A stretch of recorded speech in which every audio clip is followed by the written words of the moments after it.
ஆராதனையாகிய ஸ்தோத்திர பலியை நம் அனைவரும் இணைந்து நம்முடைய தேவாதி தேவனுக்கு செலுத்துவோம்.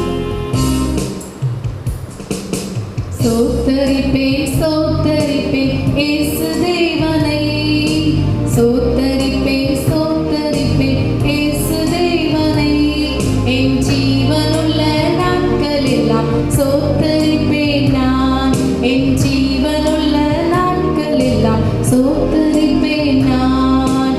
ஆகாயத்து பட்சிகளை போஷிக்கும் தேவன், ஆகாயத்து பட்சிகளை போஷிக்கும் தேவன், தினமும் என்னை போஷிப்பதால் ஸ்தோத்தரிப்பேன் நான், தினமும் என்னை போஷிப்பதால் ஸ்தோத்தரிப்பேன் நான்.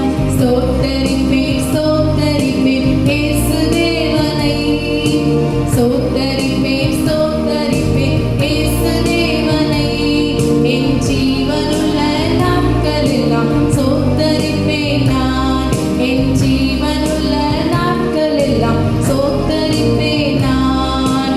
உதடுகளின் கனியாகிய ஸ்தோத்திர பலியை, உதடுகளின் கனியாகிய ஸ்தோத்திர பலியை இயேசுவின் நாமத்தினால் செலுத்துகிறேன் நான், இயேசுவின் நாமத்தினால் செலுத்துகிறேன் நான். ஸ்தோத்தரிப்பேன் ஸ்தோத்தரிப்பேன் இயேசு தேவனை, ஸ்தோத்தரிப்பேன் ஸ்தோத்தரிப்பேன் இயேசு தேவனை, என் ஜீவனுள்ள நாட்கள் எல்லாம் ஸ்தோத்தரிப்பேன் நான், என் ஜீவனுள்ள நாட்கள் எல்லாம் ஸ்தோத்தரிப்பேன் நான். என்னுடைய நோய்களுக்கும் காயங்களாலே, என்னுடைய நோய்களுக்கும் காயங்களாலே என்றைக்குமாய் தீர்த்ததினால் ஸ்தோத்தரிப்பேன் நான், என்றைக்குமாய் தீர்த்ததினால் ஸ்தோத்தரிப்பேன் நான்.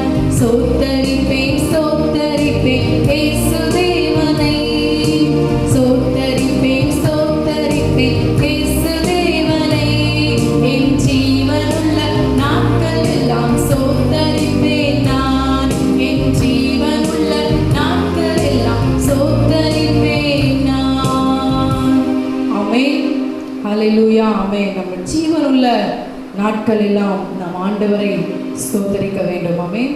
இப்பொழுதும் இந்த நாளின் தியானத்திற்காக நாம் தெரிந்து கொள்ளப்பட்ட வேத பகுதி யோவான் எழுதின நற்செய்தி நூல் 2ஆம் அதிகாரம் வசனம் 1 முதல் 11ஆம் வசனம் வரைக்கும் நாம் தியானிப்போம். இந்த நாளின் தலைப்பு யாருக்கு அற்புதம், யாரை கொண்டு அற்புதம். ஆமென்.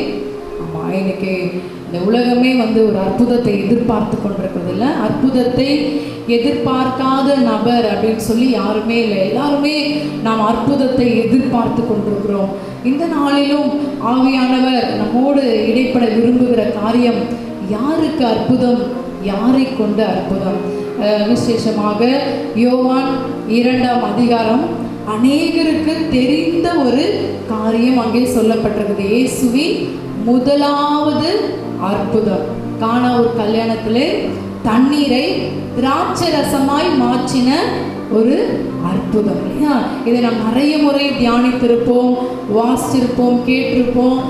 விசேஷமாய் திருமண நிகழ்வுகளிலே இதை குறித்து அதிகமாய் பேசுவதுண்டு. ஆனாலும் இன்றைக்கு ஆவியானவர் வேறு விதமாய் நம்மோடு கூட பேச இருக்கிறார்.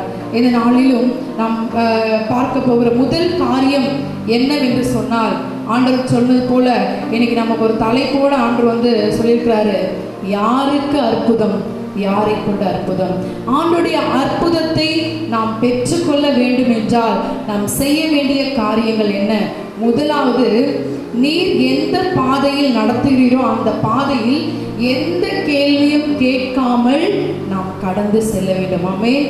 ஆண்டவர் நம்மை நடத்துகிற பாதையில் நம்ம எந்த கேள்வியும் கேட்காம நம்ம போயிட்டே இருக்கும் பொழுது நம்முடைய வாழ்க்கையிலே கர்த்தர் அற்புதம் செய்வார். இங்கே பார்த்தீங்கன்னா இயேசுவானவர் வேலைக்காரரை பார்த்து சொல்கிறாரு, நீங்கள் என்ன பண்ணுங்க, ஜாடிகளில் தண்ணீரை நிரப்புங்கள் அப்படின்னு சொல்றாரு.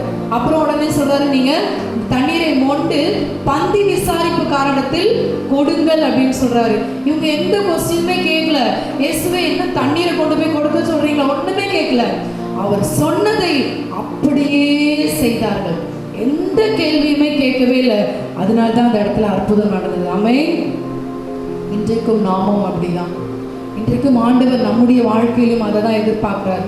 நம்ம ஆண்டவரை பார்த்து அவர் நம்மை நடத்துகிற பாதையில நம்ம அந்த சூழ்நிலையில நம்ம அவரை பார்த்து ஏன் இப்படி என்ற கேள்விகளை கேட்டுக்கொண்டோ இல்லை முறுமுறுத்து கொண்டோ நாம் இருக்கக்கூடாது.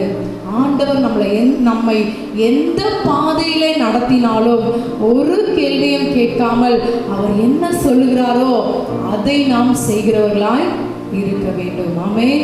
அப்படி யாரெல்லாம் இருக்கிறாங்களோ அவர்களுக்கு தான் அற்புதம். எந்த கேள்வியும் கேட்காம முறுமுறுக்காம கர்த்தர் நம்மை நடத்துகிற பாதையில அவரை துதித்து கொண்டே ஸ்தோத்திரித்து கொண்டே யாரெல்லாம் போகிறாங்களோ அவர்களை கொண்டுதான் மற்றவர்களுக்கு அற்புதம். ஆமென்.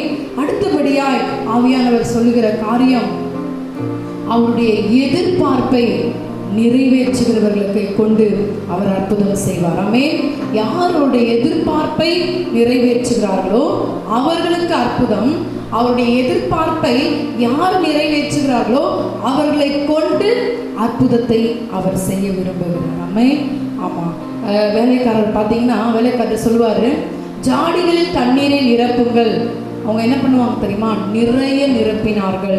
வசனம் சொல்லுகிறது நிறைய நிரப்பினார்கள். ஆமென். ஆமாம். எப்போ ஆண்டவருடைய எதிர்பார்ப்பை ஒரு மனிதன் நிறைவேற்ற முடியும் என்று சொன்னால் அவரிடத்துல அன்பு கூறும் பொழுது, அன்பு கூர்ந்து நாம் எந்த ஒரு செயலையும் செய்யும் பொழுது அதுல ஒரு நிறைவு இருக்கும். நம் கடமைக்காக செய்வோம் என்று சொன்னால் அதுல ஒரு நிறைவே இருக்காது. அந்த வேலைக்காரர்கள் ஆண்டவருடைய எதிர்பார்ப்பை நிறைவேற்றினார்கள்.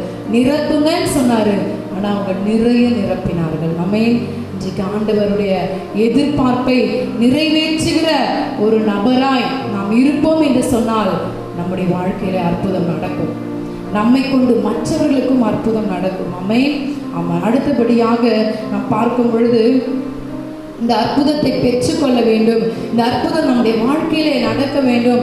நம்மை கொண்டு கர்த்தர் மற்றவர்களுக்கு அற்புதம் செய்ய வேண்டும் என்றால் நாம் செய்ய வேண்டிய அடுத்த காரியம் என்னவென்று பார்த்தால் கற்சாடியின் அனுபவம். இந்த கற்சாடி பார்த்தீங்கன்னா எங்கே இருக்கும் பார்த்தீங்கன்னா வெளியில் வைத்திருப்பாங்க. எதற்காக இதை வைத்திருப்பாங்க என்று சொன்னால், வெளியே இருக்கிற நபர் வெளியே சென்று விட்டு வீட்டிற்குள்ளே வரும்பொழுது தங்கள் கைகளையும் கால்களையும் சுத்தம் செய்து கொண்டு வீட்டினுள்ளே வருவதற்காக இந்த கற்சாடி வெளியிலே வைக்கப்பட்டிருக்கும். இப்பொழுது அதே போல அதை சுத்திகரிப்புக்காக அந்த கற்சாடி என்ன பண்ணிட்டு இருக்கு. அந்த நாட்கள்லாம் ரொம்ப இதை கடைபிடித்தாங்க. இப்போதான் என்ன செய்யறதில்ல, வெளியில தண்ணி வச்சு கழுவிட்டு நம்ம எங்கே வர்றதில்ல, வீட்டுக்குள்ள வர்றது கிடையாது. ஆனால் இந்த கொரோனா நமக்கு அதை ஞாபகப்படுத்தியிருக்குன்னு சொல்லி நான் நினைக்கிறேன். நம்ம நேரம் உள்ளே வந்துடுவோம்ல. ஆனால் இன்னைக்கு கண்டிப்பாக வெளியே போயிட்டு உள்ளே வந்தால் நம்ம கைகளை கண்டிப்பாக கழுவ வேண்டும், கால்களை கழுவ வேண்டும். அதுவும் சோப்பு போட்டு தேய்த்து தேய்த்து கழுவியே ஆக வேண்டும். ஸோ ஒரு சுத்திகரிப்பு. இந்த கற்சாடி என்ன செய்கிறது, அசுத்தத்தோடு வருகிற ஒரு மனிதனை சுத்தம் செய்து உள்ளே அனுப்புகிறது. இதிலிருந்து ஆவியானவர் நமக்கு சொல்லுகிற காரியம், மற்றவர்களின் பாவங்களுக்காய் யார் திறப்பிலே நிற்கிறார்களோ அவர்களுக்கு தான் அற்புதம். ஆமென். மற்றவர்களின் பாவங்களுக்காய் யார் திறப்பிலே நின்று செபிக்கிறார்களோ அவர்களை கொண்டுதான் அற்புதம். ஆமென். ஆமாம். இன்னைக்கு நம்முடைய தேசத்துக்காக, நம்முடைய ஜனங்களுக்காக நாம் திறப்பிலே நின்று செபிக்க நாம் கடமைப்பட்டவர்களாக இருக்கிறோம். ஒருவேளை அந்த பாவங்களை செய்கிறவர்களை பார்த்து நாம் திட்டவோ இல்லை அவர்களை பழிக்கவோ அல்லது அவர்களை குறை சொல்லவோ தேவன் நம்மை அழைக்கவில்லை. அவர்களுக்காய் திறப்பிலே நின்று ஜெபிக்க கர்த்தர் நம்மை அழைத்திருக்கிறார். ஆமென். ஆமாம். யார் மற்றவருடைய பாவங்களை பார்த்து, ஐயோ ஆண்டவரே இந்த ஆத்துமா இப்படி பாவத்தில் அழிந்து கொண்டிருக்கிறதே, சீர்கெட்டு கொண்டிருக்கிறதே, உங்களுடைய பிரசவத்தை விட்டு போய் கொண்டிருக்கிறதே, நரகத்தை நோக்கி ஓடிக்கொண்டிருக்கிறதே அப்படின்னு சொல்லி அவர்களுடைய பாவங்களுக்காக யார் திறப்பிலே நிற்கிறார்களோ அவர்களுக்கு தான் கர்த்தர் அற்புதம் செய்வார். ஆமென். அவர்களை கொண்டு தான். அந்த கச்சாடி இல்லைன்னா அந்த இடத்துல ஒரு அற்புதம் நடந்திருக்குமா? இல்லை. அந்த அற்புதத்திற்கு கச்சாடியும் ஒரு முக்கிய காரணமாக இருந்தது. ஆமே. இன்றைக்கு மற்றவர்களுக்காக நீங்கள் மற்றவருடைய பாவங்களுக்காக நீங்கள் ஜெபிக்கிறவர்களாய் இருப்பீர்கள் என்று சொன்னால் கர்த்தர் உங்களுக்கு மாத்திரம் அற்புதம் செய்வார் மட்டுமல்ல, உங்களை கொண்டு மற்றவர்களுக்கும் அற்புதம் நடக்கும். ஆமே. நம்மை கொண்டு கர்த்தர் மற்றவர்களுக்கும் அவர் அற்புதங்களை செய்கிறவராய் இருக்கிறார். ஆமே ஆமே ஆமே. அடுத்தபடியாக நாம் பார்க்கும் பொழுது தண்ணீரின் அனுபவம். ஆண்டவராகிய இயேசு கிறிஸ்து தண்ணீரை திராட்சை ரசமாய் மாற்றினார். அந்த தண்ணீரும் அந்த இடத்துல ஒரு முக்கிய பங்கை வகிக்கிறது. அந்த தண்ணி அங்கே இல்லைன்னா அந்த அற்புதம் நடந்திருக்க வாய்ப்பில்லை. ஸோ தண்ணீரின் அனுபவம் என்னவென்று நாம் பார்க்கும் பொழுது, தண்ணீரை நம்ம எந்த பாத்திரத்திலாம் ஊற்றினாலும் அது அதனுடைய வடிவத்தை அப்படியே பிரதிபலிக்கும். தண்ணீருக்கு என்ற ஒரு வடிவத்தை அது வைத்து கொள்ளாது. அது அப்படியே அந்த வடிவத்தை என்ன செய்யும்? பிரதிபலிக்க ஆரம்பிக்கும். ஸோ இன்னைக்கு ஆண்டவர் நம்மகிட்ட எதிர்பார்க்கிறது என்ன தெரியுமா? அவர் நம்மை எப்படியெல்லாம் நடத்துகிறாரோ அதற்கு அப்படியே நம்மை விட்டு கொடுக்கணும். இல்லை நான் இப்படி தான் இருப்பேன், என்னை மாற்றிக்க மாட்டேன், என் கேரக்டரை நான் மாற்றிக்க மாட்டேன், நான் இப்படியே வளர்ந்து வந்துட்டேன், என்னை மாற்றிக்கொள்ள முடியாது அப்படின்னு சொல்லுகிற நபருக்கு கர்த்தர் அற்புதம் செய்யவோ அல்லது அவர்களை கொண்டு மற்றவருக்கு அற்புதம் செய்வதோ கடினமான ஒரு காரியமாக இருக்கிறது. இன்றைக்கு ஆணுடைய வசனத்திற்கு யார் தன்னை அப்படியே விட்டு கொடுக்கிறார்களோ, யார் தன்னை மாற்றிக்கொள்ள, அவருடைய வசனத்தின்படி வாழ தன்னை மாற்றிக்கொள்ள தன்னை முழுவதுமாய் விட்டு கொடுக்கிறார்களோ அவர்களுக்கு தான் அற்புதம், அவர்களை கொண்டு தான் அற்புதம். ஆமே. இன்றைக்கு அற்புதத்தை எதிர்பார்த்து கொண்டிருக்கிறோம் அல்லவா? இந்த கடினமான சூழ்நிலையை நான் எப்படி கடக்க போகிறேன்? இந்த கடினமான சூழ்நிலை எப்படி என் வாழ்க்கையிலிருந்து நான் மேலே வரப்போகிறேன் என்று பல குழப்பத்தோடு கேள்விகளோடு இன்றைக்கு நாம் அமர்ந்திருக்கலாம். ஆனால் அந்த பாதையில் ஆண்டவர் சொன்ன வார்த்தையை, அவர் நம்ம என்னென்ன பாதையில் நடத்திட்டு இருக்கிறாரோ அவரை பார்த்து, ஆண்டவரே நான் ஜெபித்தனே, நான் வேதம் வாசித்தனே, எமக்காய் ஊழியம் செய்தனே, இன்னைக்கு எனக்கு இந்த நிலைமையா அப்படின்னு கேள்வி கேட்கிறவர்களாய் அல்ல, முறுக்கிறவர்களாய் அல்ல, அவரை நடத்துகிற பாதையில் அமைதியா அவர் சொல்றதை மாத்திரம் செய்வோம் என்று சொன்னால் நமக்கு அவர் அற்புதம் செய்கிறவராக இருக்கிறார். ஆமென். அவருடைய எதிர்பார்ப்பை நாம் நிறைவேற்றுகிறவர்களாய் இருப்போம் என்று சொன்னால், இல்லை நாம் மட்டும் எதிர்பார்க்கிறோம், ஆண்டவர் நம்முடைய எதிர்பார்ப்பை நிறைவேற்ற வேண்டும் என்று சொல்லி நாம் எப்பொழுது தேவனிடத்தில் வந்தாலும் நமக்கு ஒரு எதிர்பார்ப்பு இருக்கிறது இல்லை. நிச்சயமாய் அவரும் நமக்கு வாக்கு கொடுத்திருக்கிறார், நீங்கள் எதிர்பார்த்திருக்கும் முடிவை உங்களுக்கு கொடுக்கும்படி உங்கள் பேரில் நினைத்திருக்கிற நினைவுகளை அறிவேன், அவைகள் தீமைக்கல்ல சமாதானத்துக்கு ஏதுவான நினைவுகளே. ஆண்டவர் நம்முடைய எதிர்பார்ப்பை நிச்சயமாய் நிறைவேற்றுவேன் என்று சொல்லியிருக்கிறார். ஏன் தெரியுமா? அந்த அளவுக்கு அவர் நம்ம மேல் அன்பு வைத்திருக்கிறார், தன்னையே கொடுத்து அன்பு வைத்திருக்கிறார், தன் ரத்தத்தையே சிந்தி அன்பு வைத்திருக்கிறார். அதான் நம்முடைய எதிர்பார்ப்பை அவர் நிறைவேற்றுவேன் என்று சொல்றார். இன்னைக்கு அவருடைய எதிர்பார்ப்பை நாம் நிறைவேற்றுகிறவர்களாக இருக்கிறோமா? நம் கடமைக்காக நாம் எந்த ஒரு காரியத்தையும் செய்வோம் என்று சொன்னால் அதில் ஒரு நிறைவு இருக்காது. வேலைக்காரர்கள் தண்ணீரை நிரப்புங்கன்னு சொன்னாரு, அவர்கள் நிறைய நிரப்பினார்கள். அவருடைய எதிர்பார்ப்பை அந்த இடத்துல ஒரு ஃபுல்ஃபில், ஒரு நிறைவு. என்னைக்கு நம்மளால ஒரு நிறைவு கர்த்தருடைய காரியத்தை ஒரு நிறைவாய் நாம் முழு மனதோடு எப்போது செய்ய முடியும்? அன்பு இருந்தால் மட்டும்தான் செய்ய முடியும். ஆமென். ஒருவேளை நம்ம இது வரைக்கும் கடமைக்காக நாம் செய்திருந்தோம் என்று சொன்னால், கடமைக்காக ஒரு ஜபம், கடமைக்காக வேத வாசிப்பு, கடமைக்காக ஆலயத்துக்கு வருவது, கடமைக்காக ஏதோ கர்த்தருக்கு என்று ஊழியர்களை செய்வது, இல்லை கடமைக்காக கொடுப்பது, இப்படி நம்முடைய வாழ்க்கையில ஒரு கடமைக்காக இருக்கும் என்று சொன்னால், இந்த நாளிலே நம்மை நாமே ஆராய்ந்து நம்மை ஒப்பு கொடுக்கும் பொழுது கர்த்தர் இந்த நாளிலே நம்மை ஆசீர்வதிக்கிறவராக இருக்கிறார். ஆண்டவரே, நான் இதுவரைக்கும் கடமைக்காக செய்தேன், இன்றைக்கு நான் அன்பு கூர்ந்து நான் செய்ய போகிறேன். ஆண்டவரே, நீங்கள் அன்பு கூர்ந்து செய்து பாருங்களேன், அதில் ஒரு நிறைவு இருக்கும். அன்பு கூர்ந்து நாம் செய்யும் பொழுது கர்த்தரிடத்தில் அற்புதம் செய்யாமல் இருக்கவே மாட்டார். ஹல்லேலூயா, ஹல்லேலூயா. ஆமென். அடுத்தபடியாய் நாம் தியானித்த வண்ணமாக கச்சாடியின் அனுபவம்.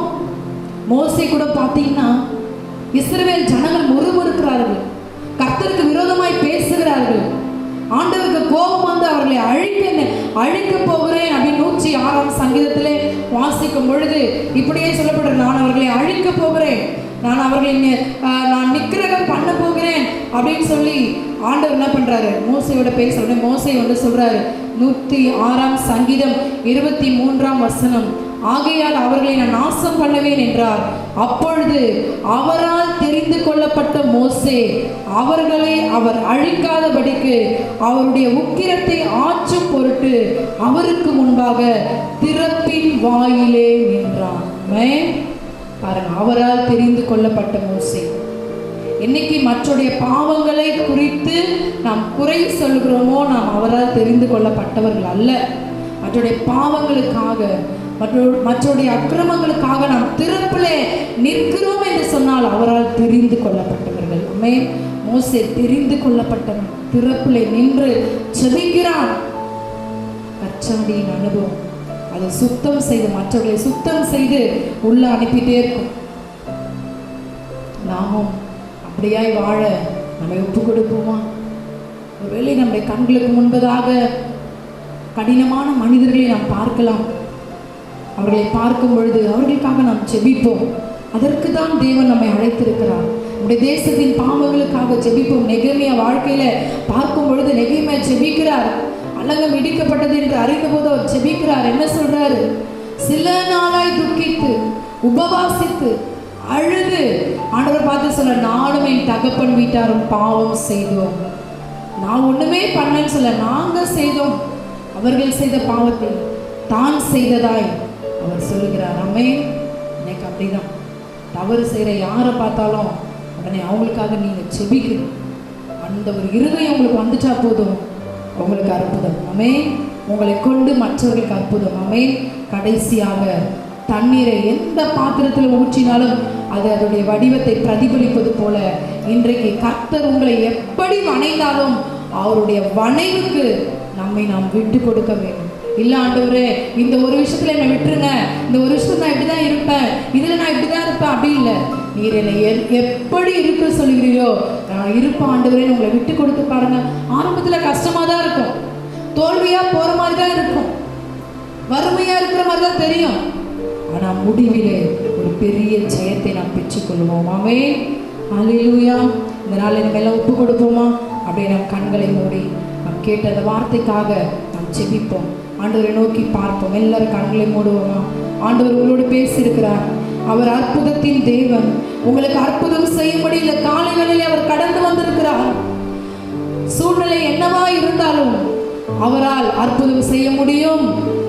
வாழ முடியாத நிலையிலும் நம்மை வாழ வைக்கிற தேவன் அவர். உங்களுக்கு அற்புதம் செய்யும்படியாய், உங்களை கொண்டு மற்றவர்களுக்கு அற்புதம் செய்யும்படியாய் இந்த காலை வேளையிலே அவர் கடந்து வந்திருக்கிறார். அவருடைய சத்தத்துக்கு உண்மையாய் நீங்கள் செவி சாய்ப்பீர்கள் என்று சொன்னால் இன்றைக்கு கர்த்தர் உங்களை கொண்டு பெரிய காரியங்களை செய்வார். எல்லாம் அப்படியே அர்ப்பணிப்போமா? எல்லா கண்களை மூடி ஆண்டவரை நோக்கி பார்ப்போமா? இயேசையா உம்மைத்தானே என் முன்னே நிறுத்தியுள்ளேன். இயேசையா உம்மைத்தானே என் முன்னே நிறுத்தியுள்ளேன். உம்மோடு இருப்பதுதான் என் உள்ளத்தின் வாஞ்சையா. சொல்லுங்க, உம் சித்தம் செய்வதுதான் இதயத்தின் ஏக்கமையா. ஒப்பு கொடுப்போமா? உம்மோடு இருப்பதுதான் என்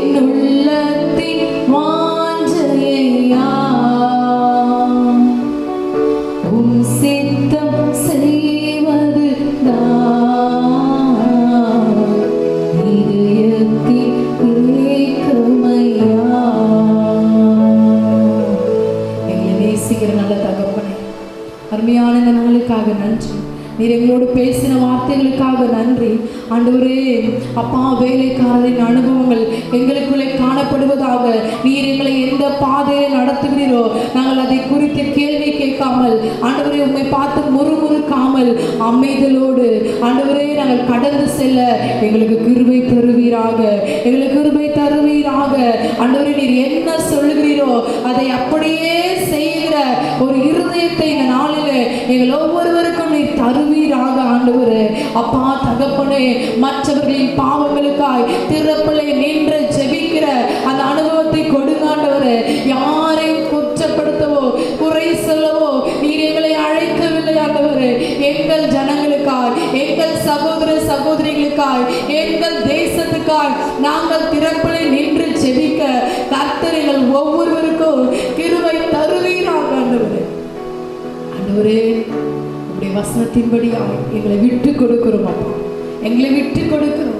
எங்களுக்கு என்று ஒரு வழி அல்ல, உம்முடைய வழிதான் எங்கள் வழி ஆண்டவரே. உம்முடைய வழியிலே நாங்கள் நடக்க எங்களை அர்ப்பணிக்கிறோம். இந்த நாளிலே யாரெல்லாம் அப்பா அந்த வார்த்தையை கேட்டு அர்ப்பணித்துக் கொண்டிருக்கிறார்களோ அவர்களுக்கு ஒரு அற்புதம் இந்த நாளிலே நீர் செய்ய போகிறீர். நன்றி. அவர்களை கொண்டு அநேகருக்கு நீர் அற்புதத்தை செய்ய போகிறீர். நன்றி தகப்பனே, நன்றி ராஜா. அவர்களை பார்த்து கொண்டிருக்கிற ஒவ்வொரு பிள்ளைகளையும் என் தேவன் ஆசீர்வதிங்க. நல்ல சுகம், பலன், ஜீவன், ஆரோக்கியம், சமாதானத்தை கொடுத்து நீரே நடத்துவீராக தகப்பனே. தொடர்ந்து உடைய கரம் உடைய பிள்ளைகளை வழி நடத்தட்டும். உடைய சமூகத்திலே எங்களை முற்றிலுமாய் தாழ்த்தி அர்ப்பணிக்கிறோம். நீரே எங்களை நடத்துவீராக. இயேசுவின் மூலம் ஜெபிக்கிறோம் எங்கள் நல்ல பிதாவே. ஆமென். God bless you. கர்த்தர் உங்களை ஆசீர்வதிப்பார்.